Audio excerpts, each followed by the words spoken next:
સાબરકાંઠાના રણાસર પાસેની ફેક્ટરીમાં ભીષણ આગ. સીટ કવર બનાવતી ફેક્ટરીમાં ભીષણ આગ લાગી. ભીષણ આગ લાગતા ફાયર બ્રિગેડે મેજર કોલ જાહેર કર્યો છે. લેધર કવર બનાવતી કંપનીમાં આગને લઈને મોટું નુકસાન છે. આગમાં કોઈપણ પ્રકારની જાનહાનિના સમાચાર નથી.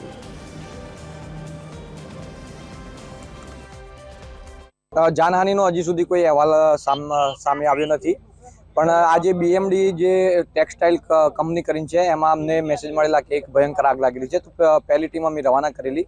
ત્યારબાદ આગની જે તીવ્રતા જોતા અમે બ્રિગેડ કોલ જાહેર કરેલો અને આજુબાજુના તાલુકાની સંપૂર્ણપણે જે પણ ફાયરના વ્હીકલ હતા એ દરેક વ્હીકલ અમે અહીંયા બોલાયેલા છે અને હાલમાં આગની બુઝાવવાની કામગીરી ચાલુ છે.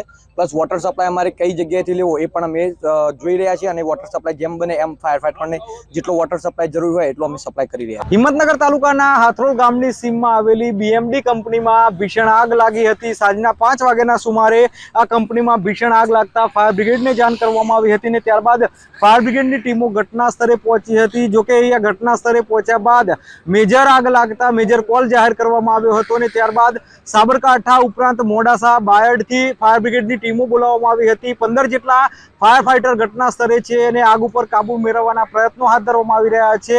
500 લીટર જેટલું ફોર્મ આગ બુઝાવવા માટે ઉપયોગમાં લેવામાં આવ્યું છે. આ ઉપરાંત 3 લાખ લીટર પાણીનો મારો ચલાવવામાં આવ્યો છે, છતાં હજુ આગ કાબુમાં આવી નથી. 50% જેટલી આગ કાબુમાં આવી છે. 50% આગ હજુ પણ યથાવત જોવા મળી રહી છે. આજુબાજુના વિસ્તાર 2 કિલોમીટરનો જે વિસ્તાર છે તે ફેક્ટરીના આજુબાજુનો આવેલો વિસ્તાર ઉપર પ્રવેશ પ્રતિબંધ કરી દેવામાં આવ્યો છે. મહત્વનું કહી શકાય કે હજુ પણ ફાયર બ્રિગેડના જવાનો ઘટના સ્થળે છે ને આગ બુઝાવવા માટે જે પ્રયત્નો છે તે કરી રહ્યા છે.